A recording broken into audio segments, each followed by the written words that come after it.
Ma'am, are you Miss Laura? Asked a teenage boy, sweat beading on his nose as he held up a class card. The young woman wearing a cream blouse and black slacks gave a small nod. A shoulder bag was slung over her shoulder, and her long curly hair bounced behind her as she moved. She didn't look like a typical public school teacher. Fair-skinned, youthful, light makeup, and clearly someone who had spent time in the city. "Yeah, that's me. Is this 9th grade English?" she asked. "Yes, ma'am. Are you our new advisor? You're really pretty," the student blurted, then dashed away, clearly experiencing his first flush of admiration. Miss Laura smiled slightly and entered the classroom. She adapted quickly. Kind, a little strict, but her stories always had a captivating charm. The entire faculty noticed her immediately, not just because she was new, but because she was stunning. Though the stares from some of the male staff weren't overt, she could feel them. But she ignored it. She had only one focus: to teach and to forget. She was in the middle of her lesson when a loud thud echoed from the hallway. Something had shattered. Students rushed to the windows to see what happened. Laura quickly stepped out of the classroom.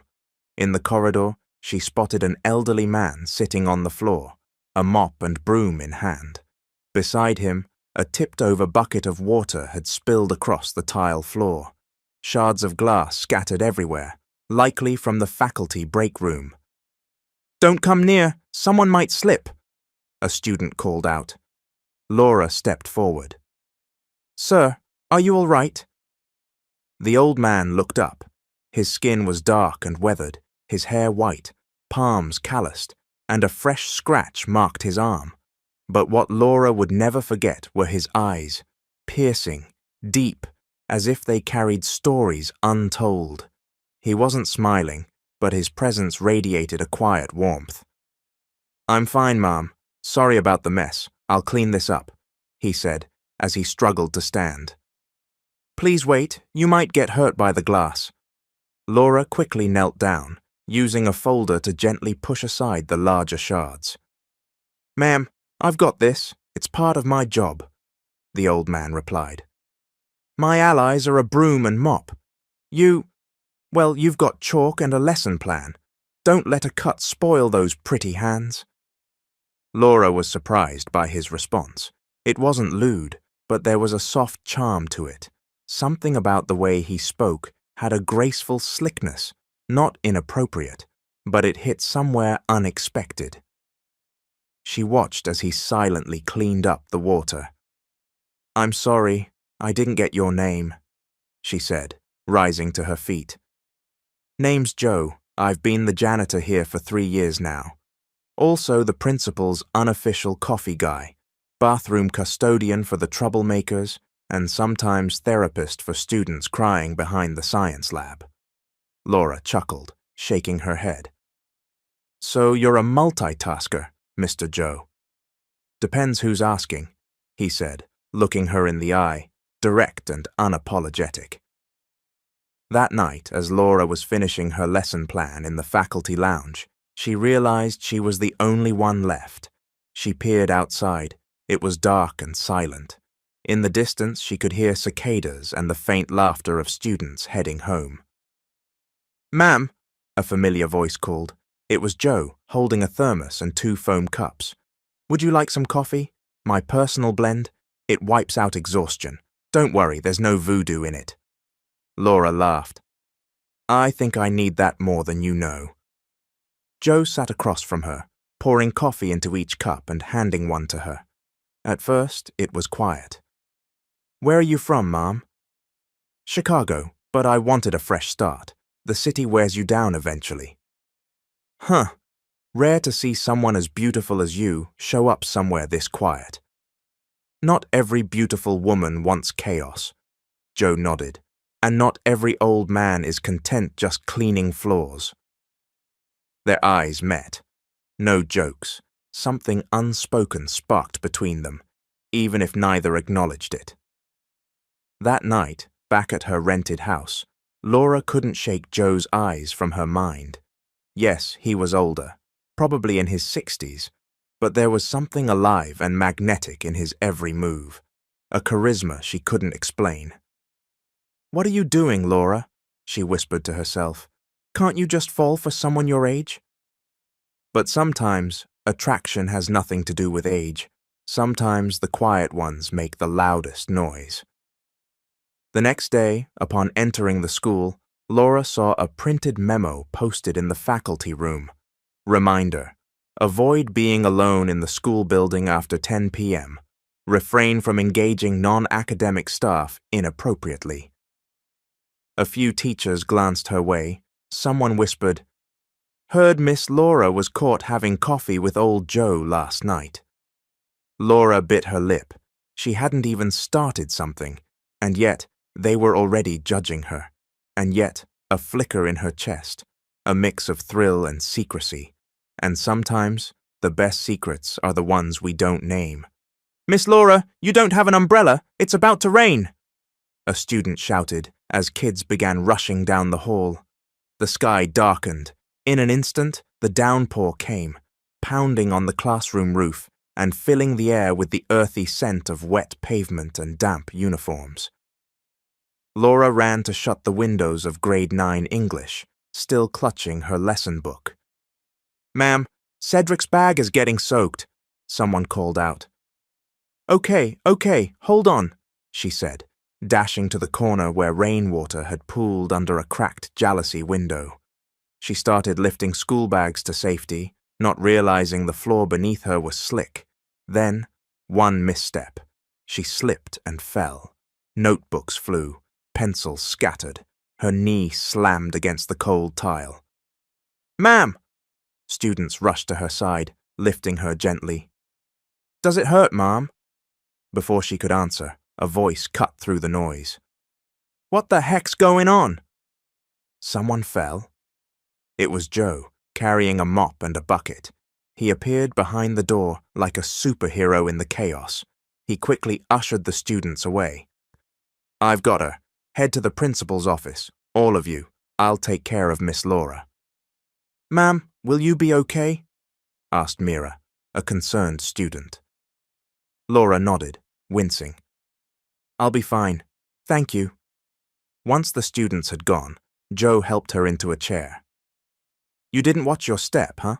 That area always floods during heavy rain. I've filed so many complaints with admin about that busted window, but promotions come quicker than maintenance requests in this place." Laura sighed. "I feel so stupid. My knee hurts like hell, and I totally embarrassed myself in front of the class." "You're not stupid, Mom. You're a teacher, and teachers aren't stupid, just human. Even your fall is a lesson to someone." Laura looked at him, his clothes dusty, his arms streaked with cleaning fluid. But in every move he made, she saw dignity. In every word, there was depth. He wasn't like anyone else. "I'll go dry the floor," he said, reaching for his mop. "Don't. You might slip too." Joe turned with a grin. "Oh, are you worried about me, Mom?" Laura quickly looked away. "Well, who else would clean up if something happened to you?" "Thought maybe you were worried about me," he teased, stepping closer. "Kidding." She shook her head, laughing. "You're something else, Mr. Joe. Sometimes I can't tell if you're a janitor or a comedian." "I'm also a therapist, mood fixer, free of charge. As long as I get a smile in return, it's payment enough." A few days later, daily greetings between Miss Laura and Mr. Joe seemed to become automatic. There was coffee every morning from Joe's thermos, lunch that Laura shared from her kitchen. Occasionally, they joked around, never inappropriate, just warm. But behind the tender words, something was blooming, something perhaps it shouldn't. One afternoon after class, as Laura was organizing her papers, Joe arrived holding a damp dollar bill and what looked like a small receipt. "Ma'am," he said, "I found this under your desk. Might be yours." $1, Mr. Joe?" Laura laughed. "Yep, but even if it's just $1, when it's wet, it's dangerous. You might slip again. Remember your knee last time? That wasn't fun. Laura smiled, but as she turned to laugh, her head bumped against the edge of the locker. Ow! She winced. Joe rushed over. Wait a sec, ma'am. He gently held her cheek. Laura looked up. At that distance, she could almost feel his breath. You've got a bump. I think there's ice in the break room, Joe said, already turning to leave. But before he stepped out, Laura reached for the hem of his shirt. Wait, Mr. Joe. He stopped and turned. Yes, ma'am? Can you sit for a minute? Just sit with me. Joe quietly took a seat. Laura did the same. She wet her lips with her tongue. I don't know what's going on, she said, but whenever you're around, something feels different. Joe didn't respond immediately. He just looked at her. Ma'am, you're young. I'm not saying I'm in love with you, but I can't exactly say I'm not. The rain tapping on the roof mixed with the silence between them. Nothing else could be heard except their heartbeat, and as Joe's warm hand gently reached for hers, soft, respectful, but pulsing with emotion, 1 second passed, then 2, then 3. We're not supposed to, ma'am, Joe whispered, but didn't pull away. I know, she said, but I can't lie to myself either. And in a single breath, their lips met, not passionate at first, gentle, unsure, hesitant. But as it deepened, so did their breathing, as if a long-held emotion was finally being freed. When they pulled away, they looked into each other's eyes, breathless. I'm sorry, Laura whispered. Me too, Joe replied. But if mistakes taste this sweet, they're hard to correct. Joe stood. I should head back to the maintenance room. Laura didn't stop him, but she knew that day it wasn't just a wet rag that hit the floor, it was also her caution, and maybe a piece of herself. A week passed since that unexpected moment in the classroom. That kiss, born in silence, and ended with a sigh, was never brought up again, nor taken back. But Laura could feel the difference. In every glance from Joe, there was mystery, an unspoken pull. Their bodies were silent, but their emotions were loud. Monday arrived, the sun blazing and sky blood orange. Laura rushed into the faculty room, dragging her tote bag full of test papers and a box of chalk. Some papers fell as the bag tipped at the door. She bent down to pick them up, and someone grabbed her elbow. Ma'am, I've got it! She looked up. It was Joe. He held a feather duster and broom, wearing a grey uniform and face mask. But even half-covered, his eyes told everything. Deep, quiet, full of questions. Thanks, Laura said, brushing a loose strand of hair behind her ear. Lots of paperwork again, huh? You must be exhausted, Joe said, picking up the scattered sheets.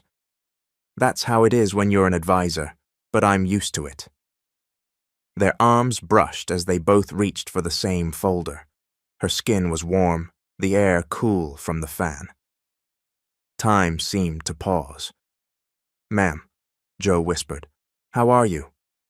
She didn't answer right away. I don't know, Laura finally said softly. I'm wondering if I should regret it, but I also can't bring myself to hate it. Joe nodded. Same here. They quietly walked out of the room, unaware of the pair of eyes watching them from the opposite door. It was Miss Donna, the most notorious gossip in school, self-proclaimed moral compass of the faculty. The next day, something felt strange. Class, today we're discussing the difference between literal and figurative language, Laura said, trying not to let her voice falter. She noticed her students unusually quiet, as if they knew something. Mira, she asked, why is everyone so quiet today? The student looked up. Ma'am, there's a rumor, but maybe it's not true. Laura frowned. What is it? Someone said, they saw you and Mr. Joe. The student stopped mid-sentence. Standing shoulder to shoulder, she finally said. Laura nodded, avoiding direct eye contact. Listen, Laura took a deep breath. Not all rumors are true, and not every truth needs an explanation. What matters most is that we respect each other, okay? The students nodded, but Laura could feel the air thicken. The weight of unsaid words pressed against her. When she left the classroom, she was met with the sharp glare of Miss Donna. "Miss Laura," she greeted, "seems like you and the maintenance staff are getting pretty close." Laura forced a smile. "He just helps me keep the room clean." "Oh, I thought he was fixing something else," Donna replied, nodding and walking away. Inside, Laura wanted to scream, but she stayed quiet. She wasn't doing anything wrong. Was she? That night, while organizing test papers in her boarding house, someone knocked at the gate. "Laura!" She recognized the voice. Her heart raced. Slowly, she walked to the gate and peeked through the small opening. It was Joe, holding a bag of lo mein and a plastic bottle of Coke. "Sorry to bother you," he said. "I just wanted to stop by. Brought some snacks." She stood still for a second, unsure, but deep down she wanted to see him. She opened the gate. "Why are you here?" "I couldn't sit still. I've been pacing around the neighborhood. I just need to know, are you mad at me?" Laura shook her head. "I don't know how I feel. But no, I'm not mad." They stared at each other. "How about you?" she asked. "Are you mad at yourself?" "I'm mad at the world for being so judgmental," Joe replied. "At my age I shouldn't care, but with you, I just want to scream." Laura stepped closer. "I don't understand it either. I didn't choose you, but it's like fate brought me to you."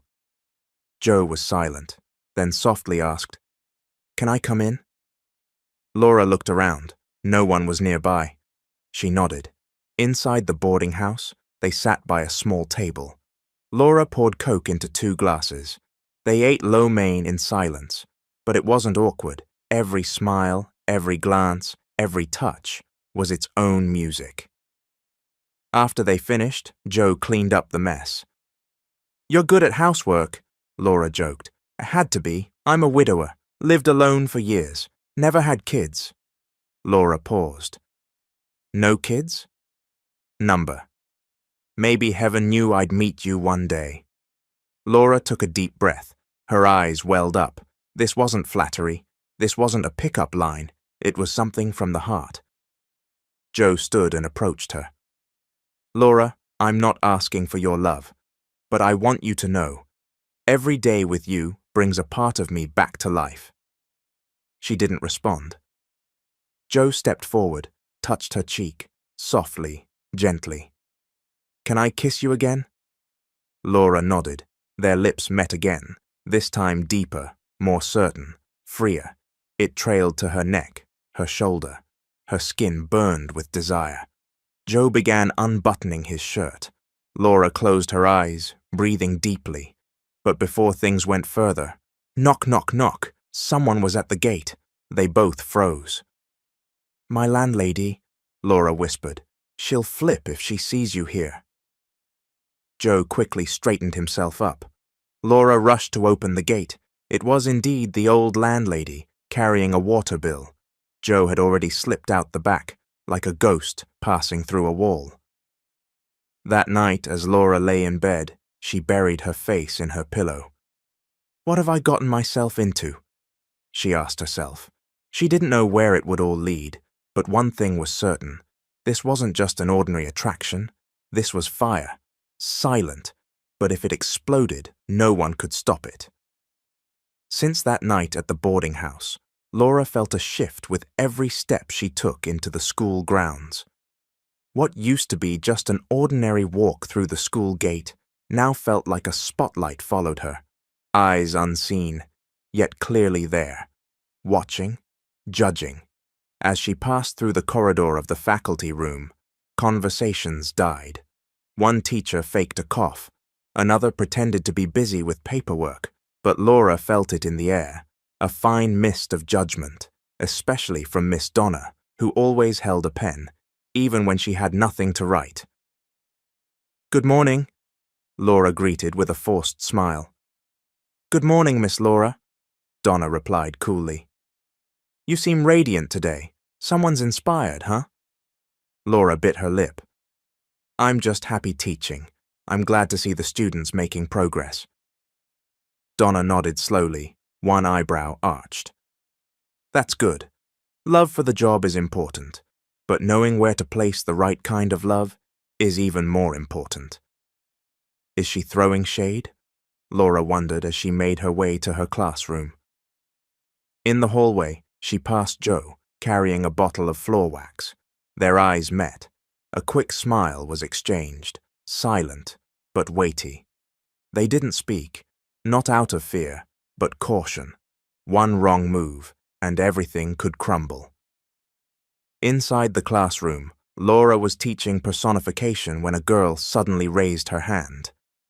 "Ma'am, can you give us an example of personification?" "Sure." "What about the janitor's eyes shine like the morning sun?" the student said, half teasing. Laura froze. There was a brief silence. She wasn't sure if there was an implication behind the question, or if it was pure coincidence. Some students exchanged glances. A few giggled quietly. "Why do you say that?" Laura asked, now more serious. "No reason, ma'am," Mira answered. "We just remembered the janitor sometimes brings you coffee." "That's not personification," Laura replied with a forced smile. "And it's not part of today's lesson." She continued teaching, but her heart pounded. The students were starting to notice, and at their age, always hungry for drama, it probably wouldn't be long before the whispers traveled beyond the school walls. After dismissal, Laura stayed in the faculty room to finish grading papers.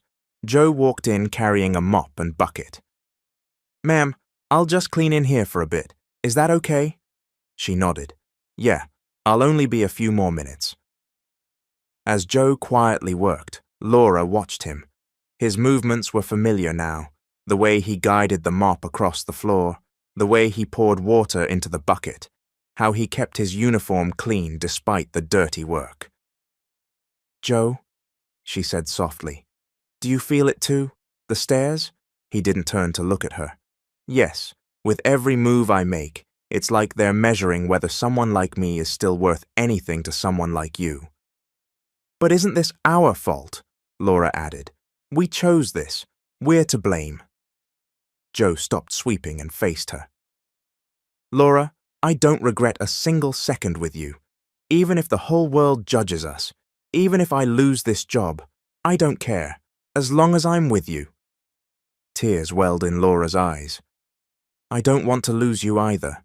But what if our love is what ruins everything? We're not the ones ruining things. It's their stares, their judgment. That's what's really dirty." The next day, Laura was summoned to the principal's office. Inside sat Principal Reynolds, serious-faced, and beside him, Miss Donna, holding an envelope. "Miss Laura," the principal began, "we received a formal complaint. This isn't an official case yet, but we need to hear your side." "A complaint?" Laura asked, startled. "About what?" Donna handed her a paper. "Someone reported seeing you enter the school late at night with Joe. A few parents have even asked what kind of example we're setting for their children." Laura turned pale. "That's not true." "We're not saying it is," Principal Reynolds cut in. "But you know how our parents are, conservative, quick to judge." "Sir," Laura said firmly, "I'm a teacher. But I'm also human, and if I have a relationship with someone, it shouldn't be judged based on age or profession." The room fell silent. Donna clicked her tongue. "The real question isn't whether you have a relationship," she said coldly, "but how long you plan to keep it hidden while teaching kids who look up to you." Laura wasn't hurt from shame, but from the weight of what she carried. "Ma'am, I never intended to tarnish the school," she said. "We know, Miss Laura," Principal Reynolds replied, "which is why we're putting you on rest leave for a few days. just to give you space." She couldn't speak. She only nodded, knowing it was a bitter pill to swallow. 3 days passed. Laura didn't return to school. She stayed inside her rented house, debating whether to go back to Chicago. But leaving felt harder than staying. One evening, as she sat on the terrace, Joe appeared, wearing a tank top, carrying a bag of lo mein and 2 Cokes, like nothing had changed. "You're not working today?" Laura asked, number saw, resigned. "What? Why?" she asked, stunned. "So they'll stop talking about you. If they see me as the dirt in your story, then I'll just clean myself out of it," Laura cried. "But you didn't have to. It's not your fault." "No, Laura, I'm protecting you. If it were just about me, I'd fight. But you have dreams. You have a future." "But you're my home," she whispered. Joe didn't respond. He reached out and cupped her cheek. "If your heart still belongs to me, you'll come back when the noise ends, when your anger fades." That night, Joe left her with a simple message. "I'll wait for you." As she watched him disappear into the dark, tears streamed down her cheeks. She wasn't sure when, or how, this would all end, but one thing was clear in her heart. Not everything that gets dirty is filthy. Sometimes, the dirt comes from the mud society throws at a love it refuses to accept. The rain sounded like a song for hearts in chaos. Deep in the night, as darkness wrapped around the whole town of Maplewood, the school grounds fell into silence. But Laura's heart did not. Since she took her leave from work, Laura had become a follower of the clock. 7 a.m., breakfast, 10 o'clock, clean up, dvenuli, nyama, 5 o'clock, cry. And when evening came, she stared at her phone. No messages, no missed calls. Joe hadn't reached out, not because he forgot, but because they agreed to keep their distance for now. But tonight, as lightning flashed across the sky and thunder rumbled in her chest, the power suddenly went out. Blackout. "Even the light gets taken away sometimes," she murmured to herself. She stood up from the bed, grabbed her flashlight and peered out the window. The entire neighborhood was blanketed in darkness. In the distance, the school stood like a silhouette, ghostly, still, as if waiting for something. An idea flickered in her mind, like something unseen pulling her. She decided to go to the school. Armed with a small umbrella and flashlight, she walked through the wet streets. She didn't care about her skirt's hem getting soaked. She didn't care what time it was. Each step toward the school felt like her heart was being summoned by something within. When she reached the gate, it was locked, but she knew the shortcut. Behind the school, a broken part of the wall. She climbed, slipped, and landed on the other side. Her skirt was now stained, but she didn't care. Inside the school grounds, she guided herself by flashlight. The classrooms were silent, their windows like dead eyes staring out. Yet she felt no fear. What she felt was anticipation. She turned toward the back of the old storage building. There, in the shadows, she saw a familiar figure. "Joe!" He turned. He was holding a candle. The tiny flame lit just enough to reveal his white hair, sharp jaw, and eyes brimming with emotion. "Laura, what are you doing here?" he asked. "I don't know," she said as she approached, "but something pulled me back. Maybe you. This is dangerous, Laura. Even in the dark, eyes are watching." "I can't take the silence anymore, Joe. I can't keep avoiding you. I can't keep pretending I'm okay, not asking you how you've been." Joe didn't reply, but when Laura took his hand, she felt it tremble, not from the cold, but from long-held longing. "I love you," she whispered.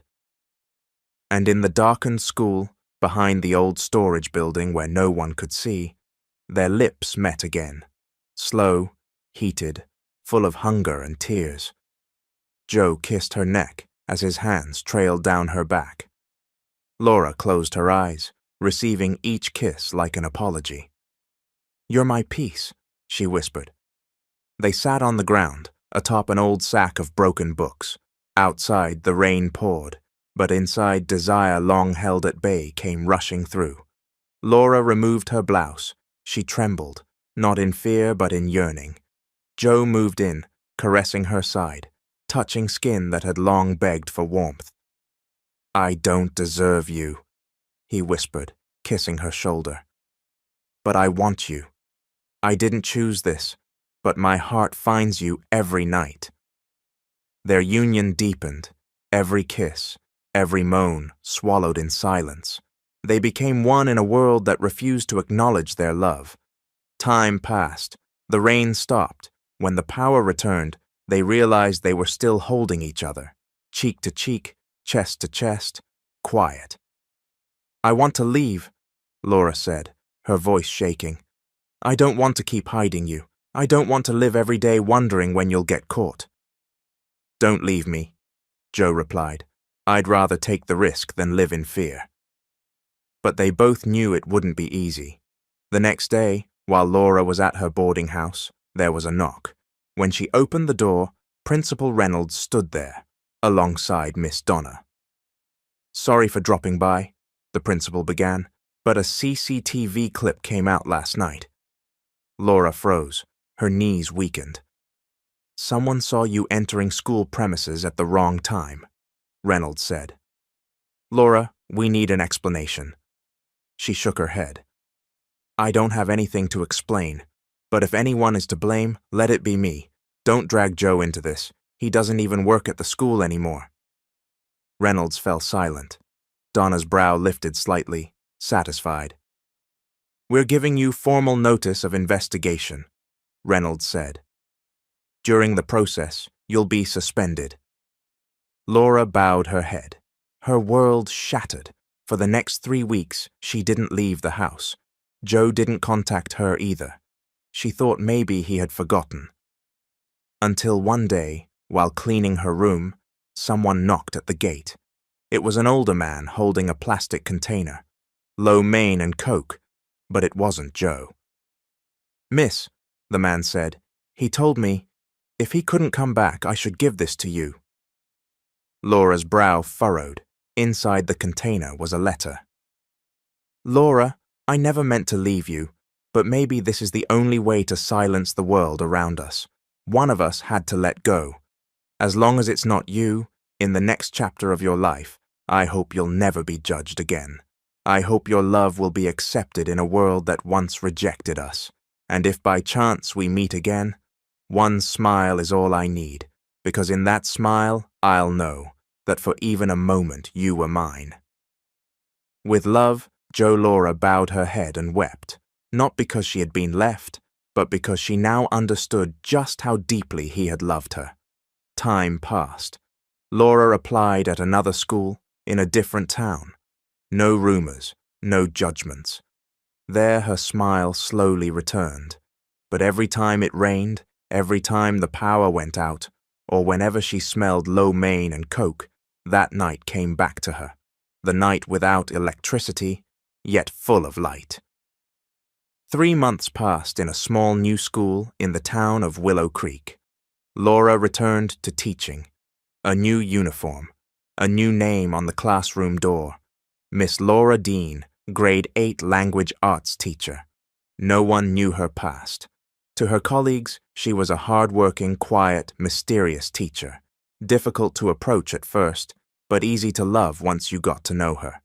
But even in this new world, her heart remained unchanged. Every school bell, every whiff of floor polish, every piece of chalk in her palm, there was always a shadow following her. Not because she hadn't moved on, but because the story hadn't ended. One morning, while arranging papers in the faculty room, an elderly female volunteer janitor approached her. "Ma'am," she said, "are you Laura, the one from Maplewood?" Laura froze. "Yes, why?"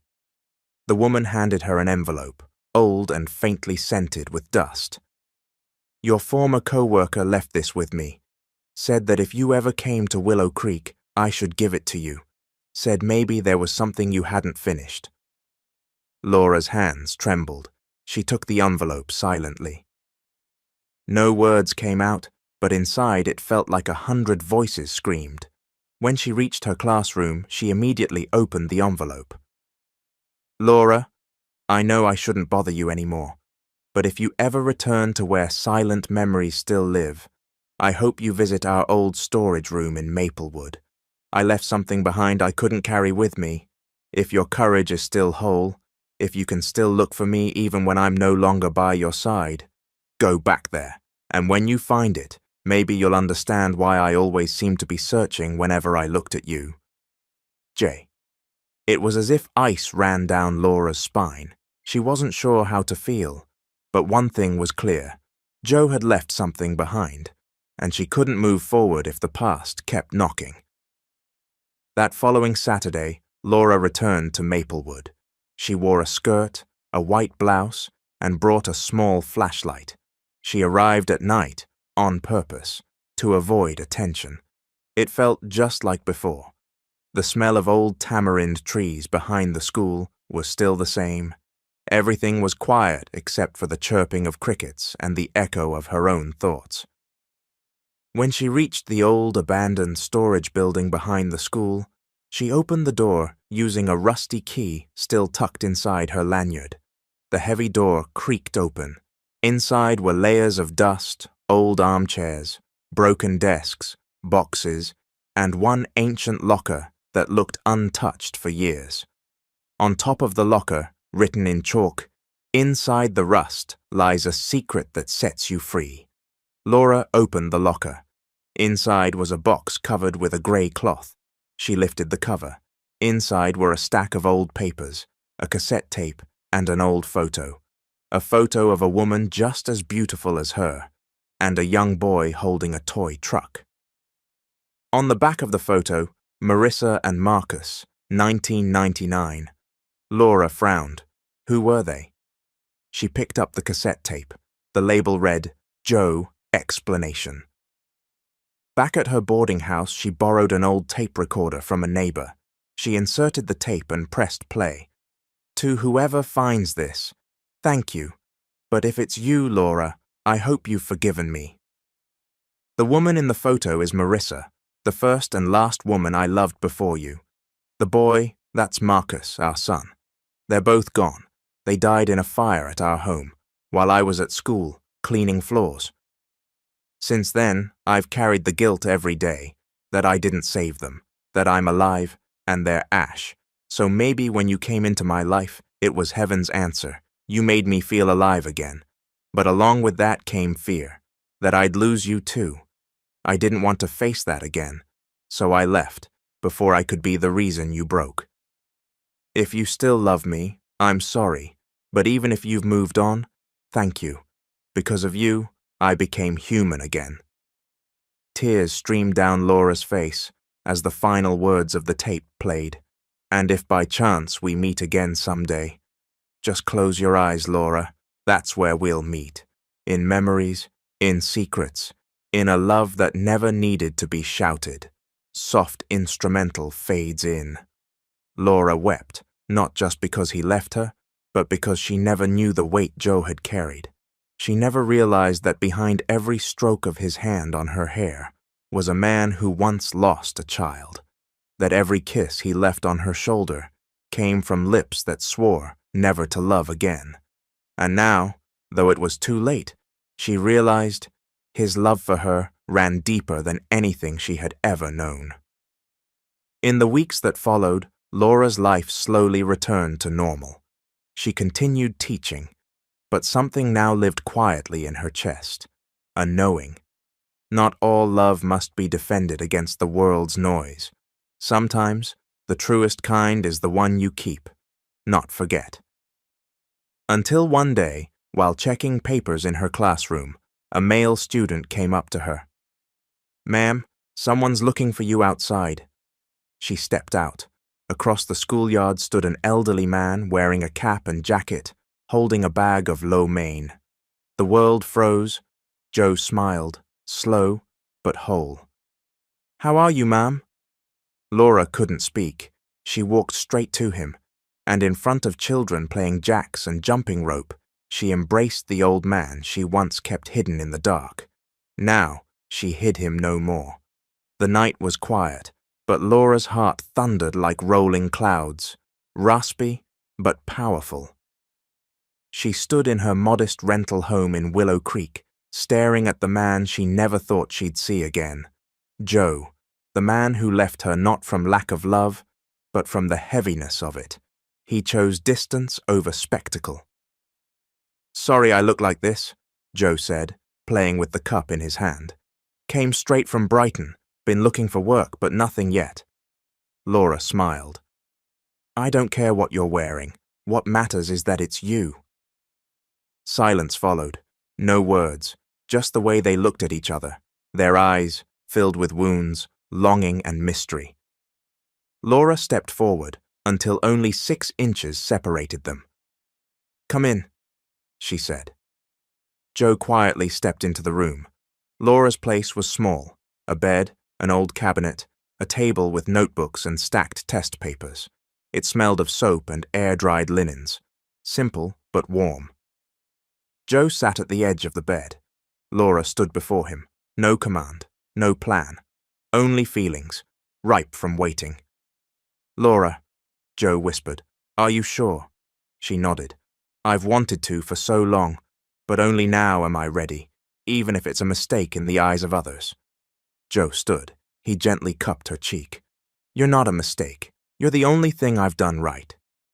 And so, they began creating their own world. Outside that room, the world had its judgments, laws, age, morality. But inside, there were only 2 souls seeking home in each other. Laura removed her blouse, 1 button at a time. The sound was like music to Joe's ears, unrushed, unforced. When the blouse came off, her shoulders, pale as paper, revealed themselves, ready to be written on by feelings long buried. Joe stepped forward, caressing her shoulder and kissing it, soft, as if in prayer. His lips trailed to her neck. Laura closed her eyes, not from shyness, but from the depth of feeling. Each kiss seemed to erase the world's judgment. Then Laura reached for her skirt and slid it off slowly, left in her bra and underwear. Not seductive, not playing coy, but offering herself to the man who held her heart. "My turn," Joe said. He removed his polo shirt. He revealed not a body shaped by gyms, but one sculpted by years of labor, lines carved by survival, not to attract, but to live. And to Laura, every mark made him more admirable, not conventionally handsome. But tonight, Joe was the most attractive man Laura had ever seen. They lay on the bed, Laura first. Joe stared at the curves of her body, not out of lust, but wonder. He never imagined someone like her would allow herself to be held by someone like him. He leaned down and kissed her chest, her stomach, her navel. Laura closed her eyes, clutching the bedsheet, fighting the moan caught in her throat. She couldn't hold back. "Joe, don't stop. Even when this ends, even when the world returns, I still want you. I won't let you go." Joe, trembling, slid off her remaining clothes, her whole body now exposed, fragile, modest, but brave. He kissed her there, gently, traced each edge with his tongue, caressed her thighs, and Laura, for the first time, parted her legs, not out of heat, but out of acceptance, of being loved, not merely touched. When Joe entered her with his fingers, she gasped, "Does it hurt?" "Number, it's warm, but it feels good, like fire." Joe stood and undid his belt, lowered his zipper. Under the dim ceiling light, his manhood came into view. Not just flesh, but a symbol of a relationship once hidden, now undeniable. He climbed over her. "Are you ready?" "Yes." And so began the joining of their bodies. One slow thrust, deep, then another, stronger, their skins rubbed, their breaths synchronized. They didn't care who heard. What mattered was this, true union. "Joe." Laura, once sealed lips, now open, once hidden bodies, now united in a way the world refused to accept. They rolled, shifted, swapped positions. Laura kissed his chest, drew him close, took him into her mouth, slow at first, then faster. "Ah! Laura!" Joe groaned, gripping her hair. She climbed on top of him, rode him. Each rise and fall of her hips screamed a freedom long withheld. "This is what I want," she whispered. "I won't let you go again," Joe said, gripping her waist, until their bodies trembled, until their breath weighed heavy. And in the final thrust, they both reached climax, their heat erupting, not just from flesh but feeling. Minutes passed. They lay there, naked, embraced, unashamed, unafraid. "So," Laura asked, "what are we now?" "If it were up to me, I'd say we're married already." She smiled. "Can we do that?" "Maybe not on paper, but in my heart, we're together, for as long as you want me." "Even until I'm old?" "Well, I'm already old, so until you catch up." They laughed. That night wasn't perfect. It wasn't clean.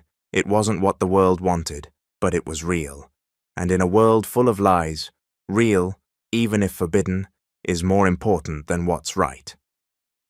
A week after Laura and Joe were reunited, each day at the school in Willow Creek felt brighter. Every time Laura taught, her energy was vibrant. Every time she wrote on the board, there was a lightness in her expression.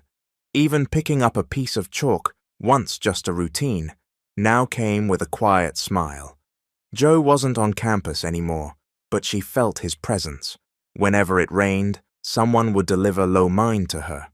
When her chalk box emptied, a fresh pack would mysteriously appear in her drawer. And every night, one text from Joe was enough to soothe her loneliness. "Good night, you're still my light." But in this world, silence never lasts. Friday came, flag ceremony, and a general meeting for the faculty. Laura sat quietly in the middle of the faculty room, sipping coffee and reviewing test papers.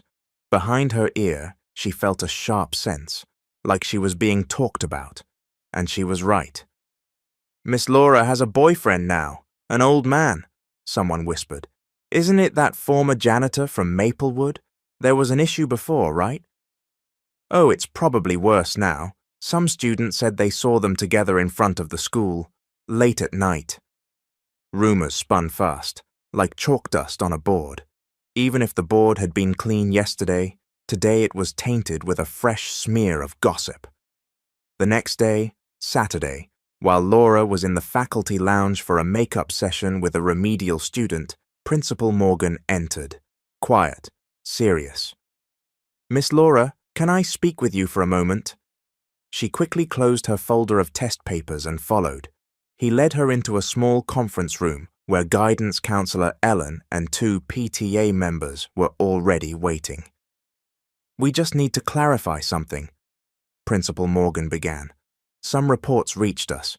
We don't want to judge too quickly, but we need your side." A PTA mom, Mrs. Norris, spoke. "Some students say they saw you with an older man outside the school at night, and that you were embracing." Laura sat down. She wasn't surprised, not anymore. "I won't deny it," she began, her voice calm but firm. "Yes, I loved someone, and yes, he's older than me. Yes, he used to be a janitor. And no, he no longer works at this school." The 3 exchanged glances, clearly not expecting such directness. "But," Laura added, "I never brought that relationship into the classroom. I never used it to burden my work. And most of all, I broke no rule in this school about love." Counselor Ellen cleared her throat. "Laura, we understand we all have feelings, but as teachers, we're models." "Oh? Just models of what's acceptable to society?" Laura countered. "What about love that's real, even if it isn't accepted by others?" The room went quiet. "I'm not trying to hide anything," she continued. But I also won't apologize for how I feel, because if having emotions is a crime, then there are many teachers here who should be silenced. Still, no one spoke. Laura, the principal said finally, we're not here to pass judgment, but we have to follow procedure, so there will be another formal investigation. For now, we're assigning you to module checking, less exposure. Laura nodded. Thank you for understanding. I won't fight it, but I also won't regret it. That night, while packing her things to transfer to the records section temporarily, a motorcycle pulled up outside her gate. The rider wore a helmet and a black jacket. Laura! He removed the helmet. Joe. Joe, what are you doing here? This is dangerous. I couldn't take it anymore. I heard from Joseph, the former utility guy, that something's going on again. They're talking about you. Laura nodded. Yeah, but I'm not afraid anymore. Joe approached and held her hand. What's your plan? I'm going to fight. Are you ready to lose your job? I'm more ready to lose my job than to lose myself. They fell silent, their hands still clasped. Do you still want to go through with this? Joe asked.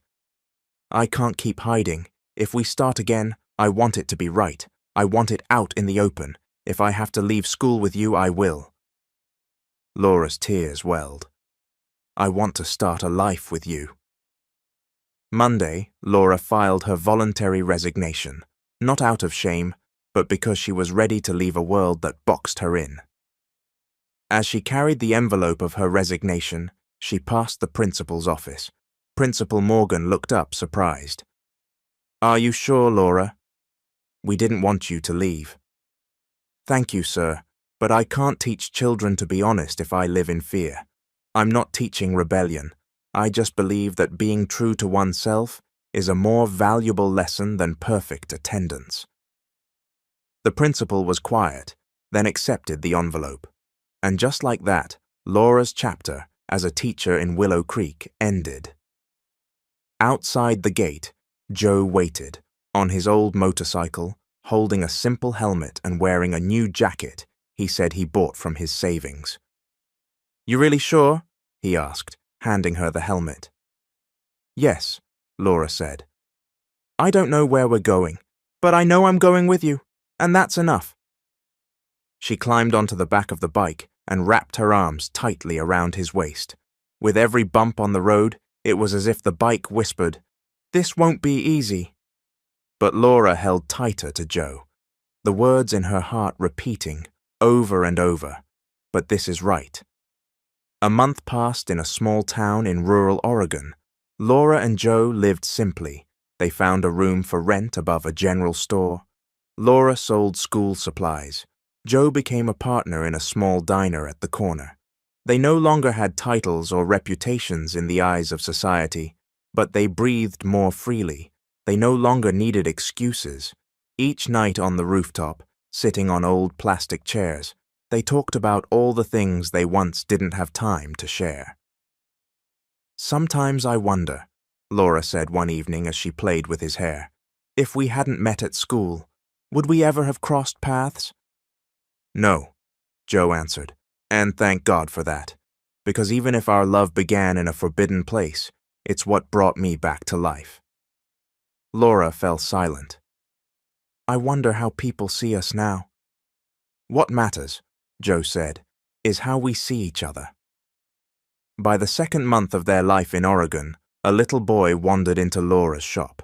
He browsed through pencils, paper, and notebooks. Ma'am, were you a teacher before? He asked.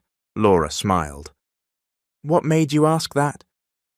You seem kind, and your eyes look like they're teaching something, even when you're not talking. Laura burst into laughter. Behind her, Joe quietly watched, carrying a thermos of hot water for their coffee. You don't need a title to be called a teacher. You don't have to be in a school for others to learn something from you. That night, as Laura and Joe lay in bed, Laura asked, Joe, do you think I'll ever go back to teaching? I don't know, she answered herself. But if there's ever a school that accepts me, I won't deny who I am. I won't hide who I'm with, and if they can't take that, I'll leave again. Joe nodded. Me too. If they can't accept me because you love me, then forget it. I'm not perfect. I'm old, but I won't let them make you feel dirty just because I'm the one you chose. In the end, the same hands that once scrubbed the dirt off school floors now pushed a cart full of supplies, and every time Laura heard the word gossip, she smiled. Because of all the schoolyard rumors, this one lesson could never be undone. Love, even if condemned as wrong, carries a goodness no textbook or lesson plan can teach. Mornings in the town of Elmridge were peaceful, unaware of the storm ahead. From the small shop now run by Laura and Joe, business bustled. Students came to buy pencils. Diner orders came in from across the street. Mum stopped by just to share coffee with Joe, who had become a local favorite with his stories and jokes. Laura never imagined this day would be the one to shake the new world they had built together. "Joe," she called from the back of the store, "there's a new notebook delivery downstairs. Can you help?" "Coming, sweetheart," Joe replied, wiping down a table outside. But before he could go inside, a tricycle pulled up in front of the shop. Out stepped a pregnant woman, wearing a cap, lipstick too dark, a house dress, and worn shoes that showed she had walked far. "Is Mr. Joe here?" she asked the store clerk. Joe heard his name and stepped outside. "Joe, do you remember me?" His eyes widened, his face froze like he had seen a ghost. "Anna!" Laura turned from the doorway, and suddenly the air thickened, as if their peaceful world was shattered without warning. "Joe," Anna said, holding her belly, "I came to you because you never came looking for me. And this," she paused, forcing a smile, "this baby came from that one night we had in Brighton, before you moved." Joe swallowed hard. He turned pale. Laura stood frozen. "I'm 6 months pregnant, Joe." The night in Laura and Joe's room was silent, but the distance between them in bed felt like the breadth of an ocean. Joe sat hunched over. Laura lay on her stomach, staring at the wall. "Laura," Joe whispered, "please, hear me out." "Don't," Laura cut in coldly. "Don't tell me anything." "I stood by you through every slander," she said, voice shaking.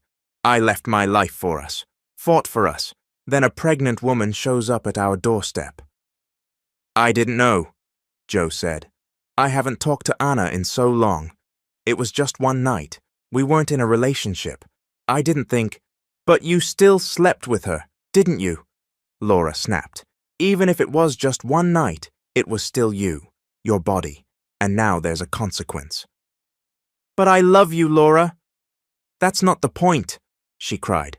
"The point is, why didn't you tell me? Why does it feel like I'm the last person who deserved to know?" "I was scared," Joe said. "I didn't want to lose you." Tears rolled down Laura's cheeks, quiet but painful. She didn't scream, didn't hit, but the silence between her sobs cut deeper than any outburst. The next morning, Laura quietly opened the shop. She didn't speak to Joe. Joe followed her around like a dog who knew he was unwelcome, until Anna came back, dressed better, wearing makeup, holding an envelope. "I'm not here to cause trouble," she began.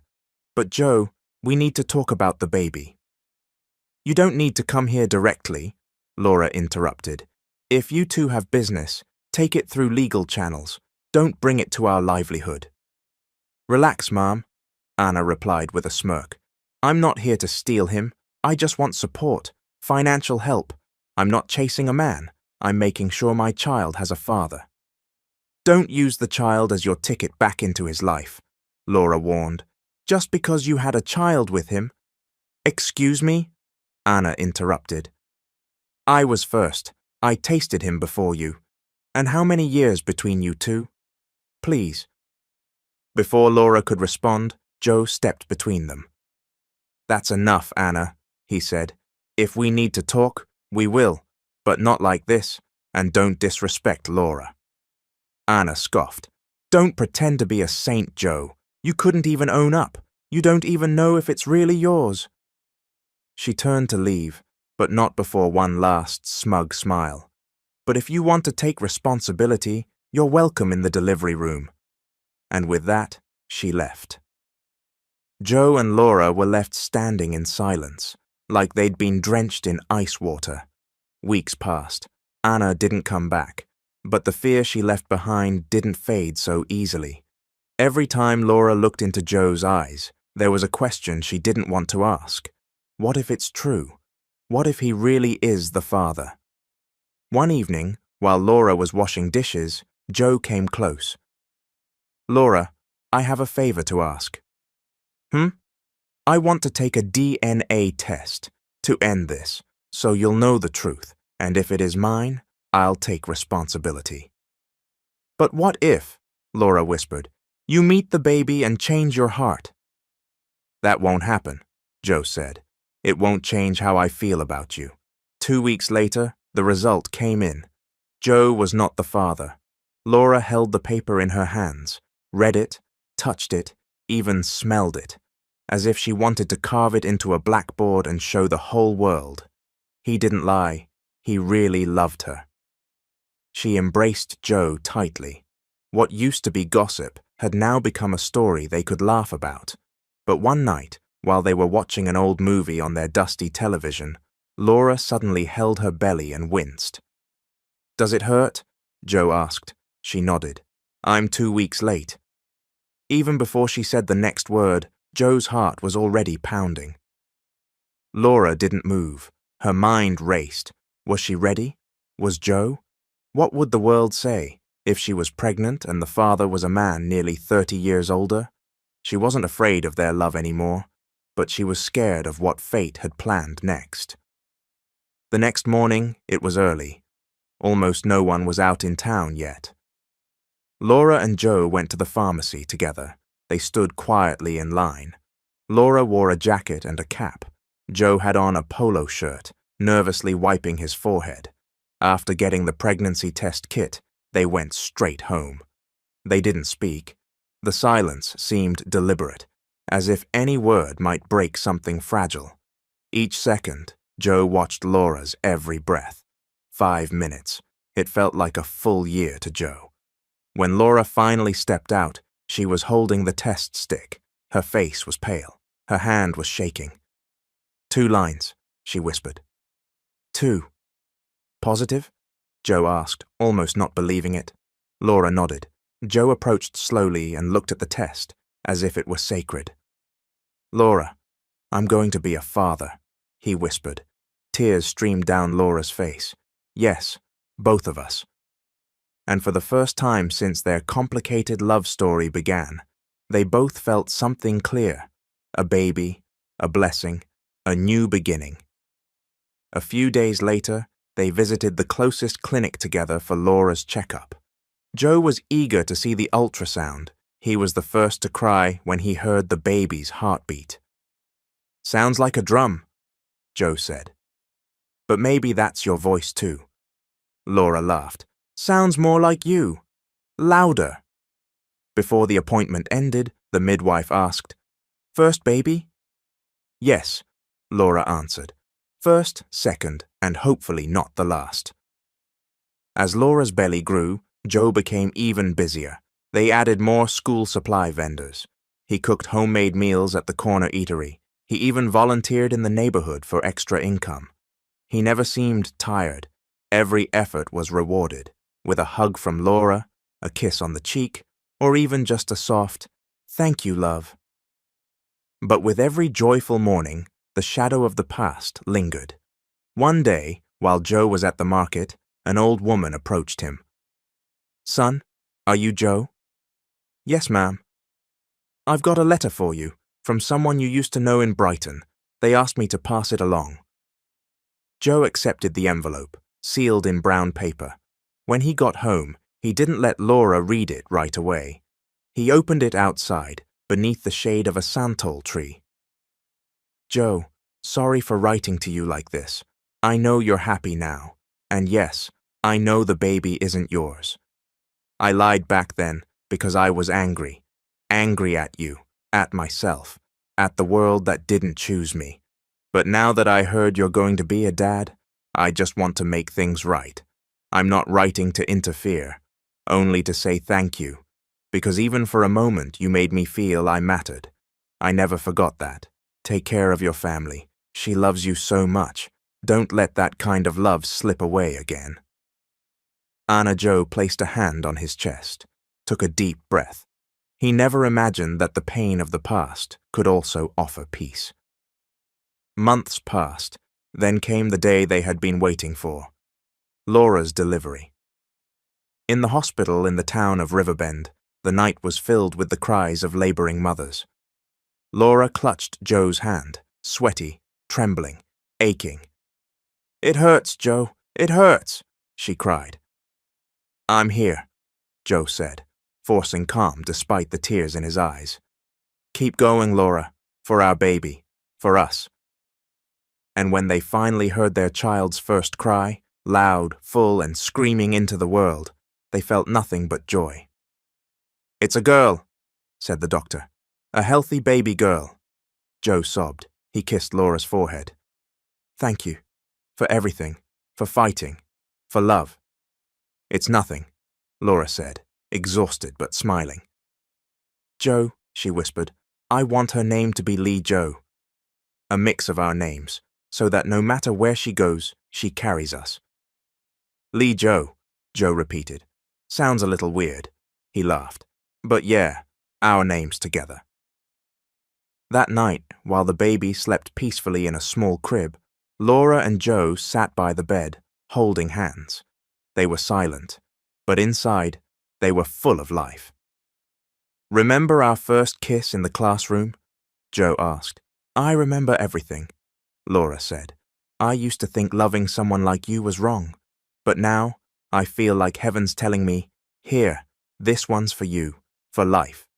"We're not perfect, Laura," Joe said, "but our love, even if it's old, never gets old." 1 month after Lee Joe was born, a new chapter had begun in Laura and Joe's life. Quiet, but full of love. In the morning, they opened the shop together. In the afternoon, they watched over their sleeping daughter. At night, they talked while rocking the baby to sleep, sharing dreams they once thought would never happen. But behind Joe's smiles, something was slowly gnawing at him. He was often out of breath, ran fevers more frequently. There were mornings when he couldn't get up right away. "I'm just tired, honey," he would say, whenever Laura asked. "Probably just sleep-deprived. My body's used to being alone, not the sound of a crying baby." But Laura knew it wasn't just fatigue. His movements were different, his eyes dimmer, and a woman can sense when something's wrong with the man she loves. One night, as Laura organized baby clothes under the cabinet, she found a small leather notebook with a thin strap. Joe's diary. She didn't open it right away. She stared at it like it was sacred. Then she closed her eyes, took a deep breath, and slowly opened it. On the first page, "To the woman who chose me even when it was wrong, who loved me even when she shouldn't, and who fought for me when the world said not to. Laura." Laura gasped. She hadn't read a full line, yet the weight of it already pressed against her chest. She turned to the next page, and that's where the story began. April 6th, I saw her for the first time in room 204, 9th grade English, new teacher, smart, beautiful, but more than that, her eyes were hiding something. I knew right away she would become part of my life. April 20th, I think I'm falling. I don't know what's worse, waiting in the corridor just to see her, or thinking about her every night while I'm scrubbing the school's bathroom floor. Me first. She talked to me today, thanked me for helping that student who slipped. It was a simple thank you, but when she said, "Thanks, Mr. Joe," it sounded like music. God, are you messing with me? May 10th, I can't take it anymore. Just one kiss, but I didn't touch her. Even when my heart begged me to. Laura, You have no idea how hard I'm holding back, how I pray that even for a moment the wrong between us could feel right. As Laura turned each page, every entry felt like a cut and a cure. A cut, because it brought everything back. A cure, because it showed she had never been alone in what she felt. She flipped to the final part of the notebook. A letter, tucked inside, dated just a week before Joe's condition worsened. Laura, by the time you read this, I might already be gone. I don't know if I'll make it to my own funeral. I don't know if I'll ever see you laugh again, speak again, or run again. But just in case, I want you to know this. You were never a mistake. I didn't love you because I was weak. I loved you because you were my strength. You were the reason I fought every single day, even when I knew time was running out. And if someone comes along who can love you and our child, let them. But when you tell him you love him, please leave a little space in your heart for me. Not as a rival, but as a reminder that once upon a time, an old janitor loved you in a way no one else ever could. Be strong, my love. With every step you take, there's a shadow walking beside you, not to watch, but to hold you up until we meet again. Laura dropped the notebook. She sank to the floor, and in that quiet room, the only sound was her sobbing. Joe, you don't have to remind me. Even if you're gone, you're still here. She walked over to their daughter, who now clutched her favorite toy, and hugged her tightly. Mama, why are you crying? The little girl asked. Laura smiled gently, brushing her hand over the child's hair. Because I'm happy, sweetheart. Why? Because of your dad, she said. Even though he's not here anymore, he's still with us, in our hearts. A year passed, and Laura returned to teaching, but this time as a speaker in seminars for women who dared to love in ways society didn't understand. Her story became an inspiration to many. She didn't hide Joe's age. She didn't deny that he'd been a janitor. And in every talk, with every new audience, she always left behind one message. Love isn't measured by age, status, or appearance. It's measured by courage. The courage to begin, and the courage to keep going even after everything ends. At the very last page of Joe's diary, there was one blank sheet. On that page, Laura wrote her own reply. Joe, you were the first man who taught me to accept myself. You never tried to change me. You accepted me, even when I was younger, impatient, quick to sulk. And now, while teaching our daughter the letter G, I don't say G is for giraffe. I say G is for Joe, like your dad, who was brave, hard-working, and knew how to love truly. You never left me, Joe, not once. Because I carry you with me in every lesson I teach, in every dream our daughter chases, and in every sunrise that reminds me there was once a man who became my home, even if the world said he shouldn't. Until we meet again, I hope when you come near me, you're still holding your broom, but not to clean rooms, rather to sweep away all the pain of the past, so we can start again wherever the next world might be. With love, Laura. And with that, the heartfelt story of Laura and Joe comes to a close. May you have found meaning and inspiration in this journey. Yours truly, Mr. Hope. The end.